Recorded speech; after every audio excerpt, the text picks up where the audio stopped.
Continuing with the 74th question, इस question में बोला हुआ है कि जैसे ये 15 फैक्टोरियल हमें दिया हुआ है। फैक्टोरियल का मतलब होता है, जैसे मान लो 15 फैक्टोरियल, तो उसका मतलब है कि 15 से लेकर के जितने भी नंबर्स है 1 तक उन सबका मल्टीप्लीकेशन, यानी कि all the natural number starting from 15 till 1 इन सबका मल्टीप्लीकेशन, ये होता है फैक्टोरियल का मतलब। तो फिर इसने बोला है कि इसको अगर हम रिप्रेजेंट करें इस फॉर्म में, तो पूछा है कि m की वैल्यू मैक्सिमम क्या होगी। ये सब इतना कुछ खास जरूरी नहीं है तो उसको रहने देता है। मेन बात बस ये पूछा है कि मैक्सिमम वैल्यू क्या है m की, यानी कि इसमें 3 कितनी बार आता है अगर हम निकाल के देखें तो काइंड ऑफ n से हमें फर्क नहीं पड़ता। n तो बस वही है ना कि जितने भी बाकी के नंबर्स होंगे मल्टीप्लाई करके उनकी वैल्यू, तो n doesn't matter here. Main यहाँ मैटर करते हैं कि 3 कितनी बार आ रहा है, तो यानी कि 3 raise to the power m, यानी कि हमें m की वैल्यू पता लगानी है कि कितनी है। तो ये नहीं, ये इस क्वेश्चन से सिमिलर है जो ये हमने क्वेश्चन किया था ना प्रीवियस वीडियो में, जिसमें हम निकालते हैं कि 5 और 2 कितनी बार आ रहा है। तो ये काइंड ऑफ इससे ही सिमिलर है ये question. Now in this what happens is, जैसे हमें मैक्सिमम वैल्यू पूछी है m की, तो लॉजिकली अगर देखा जाए तो 3 का टेबल अगर हम सोचें है ना, तो 3 के टेबल में 3, फिर 6, फिर 9 आता है, फिर 12 एंड देन 15। तो इसमें जैसे एक बार 3 है, इसमें भी एक बार 3 है, 3 टू द पावर 1, इसमें 3 2 बार है, राइट, 3 इंटू 3। तो फिर इसमें 3 एक बार है और इसमें भी 3 एक बार है अगर ऐसे देखा जाए तो अगर हम इन सबका सम करें ना, तो इन सबका सम कम्स आउट टू बी 6। तो the answer for this question will B 6। एक मेथड तो ये है, बट दूसरा मेथड ये हो सकता है कि जैसे जब इन टाइम में मान लो कि कोई बहुत, जैसे अभी तो सिर्फ 15 है तो हमने पता लगा लिया, मान लो 15 की बजाय कोई बहुत ही बड़ा नंबर दे देते, तब m की वैल्यू निकालना थोड़ा टफ हो जाता। तो फॉर दैट केस जो शॉर्ट ट्रिक है इस केस में वो ये है कि जो नंबर है ना हम उसको लिखेंगे और उसका ना प्राइम फैक्टराइजेशन करेंगे। तो ये 3 से आ रहा है तो हमने 5 लिखा, फिर 5 से आ रहा है तो हमने 1 लिखा। तो अब क्या हम क्या करेंगे, 5 और 1 इनको ना ऐड कर देंगे, तो जब आंसर मेरे पास आएगा वो आएगा 6। तो in this case the answer for this question will be equal to 6। तो ऐसे और भी मान लो 3 की बजाय वो 2 पूछ सकते थे, तो ये 2 के केस में भी हम इसी मेथड से चलते हैं, right. Now moving on to the next question, what is the remainder when this particular number is divided by this? तो मेन टास्क तो ये होता है कि सबसे पहले तो इतना बड़ा नंबर देके ऐसे रह जाते हैं कि भाई कैसे क्या करना है, बट कुछ नहीं है, इसमें सिंपली डिवाइड करना है। इसमें ना मुझे रिमाइंडर पूछा हुआ है। अब जैसे अगर मैं बोलूँ, अगर मैं 8 को 3 से डिवाइड करूँ, एक बार मैं 8 को 2 से डिवाइड करूँ, है ना, तो इस केस में जब वो रिमाइंडर पूछेंगे तो जो रिमाइंडर आएगा वो हमारे पास आएगा 2, क्योंकि 6 हो जाएगा, फिर 8 माइनस 6 इज इक्वल टू 2। इस केस में जो रिमाइंडर है ना वो 4 आएगा, तो यानी कि 2 कम्प्लीटली डिवाइड हो रहा है। इस केस में 3 कम्प्लीटली डिवाइड नहीं हो रहा है, 3 कम्प्लीटली डिवाइड नहीं हो सकता, राइट। अगर मैं इसी 8 को 4 इंटू 2 करके लिख दूँ 3, तो क्या 3 कैंसिल हो रहा है, नहीं हो रहा, राइट। तो इसका मतलब अब रिमाइंडर निकालने के केस में ये बेसिकली ये था कि जब भी डिनोमिनेटर कैंसिल हो जाता है ना, तो इसका ये मतलब होता है कि नंबर कम्प्लीटली डिविजिबल है। नंबर कम्प्लीटली डिविजिबल है, इसका ये मतलब है कि जो रिमाइंडर हमारे पास है वो हमारे पास 0। नाउ इन दिस क्वेश्चन जैसे हमें ये दे रखा है, इसको जब हम सॉल्व करेंगे तो जैसे हमारे पास ही है 1261 ये नंबर है, फिर 91 इंटू 92 इंटू 93 सो ऑन करके 99 तक दे रखा है। So after we checking this, इसमें जो ये 1261 है इसको हम लिख सकते हैं 30 इंटू में 97। जब इनको मल्टीप्लाई करेंगे तो ये आएगा। तो बेसिकली इसकी दो मेजर फैक्टर्स मिल गए हमें। तो एक तो 97 आ रहे हैं इनके बीच में, तो 97 से 97 कैंसिल जाएगा। रही बात 13 की, तो ये 7 हो गया। तो यानी कि ये जो पूरा नंबर है जो इससे बनता है, कॉन्स्टिट्यूट होता है, ये हमारा पूरा कैंसिल आउट हो चुका है और ऊपर हमारे पास न्यूमरेटर बचा है। तो ये न्यूमरेटर तो बेसिकली क्वोशंट ही हो गया, लेकिन हमसे क्या पूछा हुआ है, रिमाइंडर पूछा हुआ है। तो मेन रिमाइंडर हमारे पास आता है 0। So 0 will be the answer to this question. Now moving on to next question. अब ये जो दो क्वेश्चन है ना ये kind of same he type के हैं। तो इसमें क्या पूछा, जैसे पहले हम ये देख लेते हैं। ये यूपीएससी क्वेश्चन नहीं है, ये एसएससी में आए थे 2015 में। तो the greatest number among all of these is, ये पूछा हुआ है। तो इसमें ना हम एक चीज़ कर सकते हैं, जैसे कि जो ये है जो पावर है ना उसको हमें निकालना है कि कॉमन क्या निकल सकता है। अब जैसे कि इस केस में हमें एक चीज़ समझ में आ रही है कि जो ये पावर्स हैं ये सारी 10 की मल्टीपल है।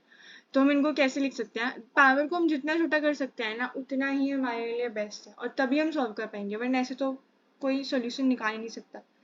तो फिर 4 की पावर 4, तो ये से 10 हो जाएगा। अब ये ब्रैकेट का मतलब क्या होता है, ब्रैकेट का मतलब होता है कि जब ये ब्रैकेट हटेगा तो 5 विल बी मल्टीप्लाइड बाई 10। इसका ये मतलब नहीं है कि 5 रेज टू द पावर 10, ये मतलब नहीं है इसका। इसका मतलब है 5 इंटू 10। ब्रैकेट का मतलब होता है मल्टीप्लाई, इसको हम इस तरीके से लिख देते हैं। तो फिर ये हमारे पास हो गया 5 raise to the power 3 and then we have 10, और ये हो गया 6 रेज टू द पावर 2 और ये हमारे पास हो गया 10।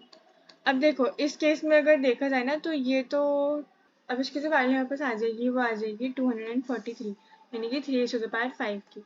4 रेज टू द पावर 4 की 64 है value, 5 raise to the power 3 की होती है 125 और इसकी तो 36 है। तो उसने पूछा है कि ग्रेटेस्ट इनमें से कौन सा है, तो इनमें से ग्रेटेस्ट है फर्स्ट वाला, that is 3 raise to the power 50। तो इसका आंसर आएगा 3 रेज टू द पावर 50, तो ये सबसे बड़ा है इस केस में।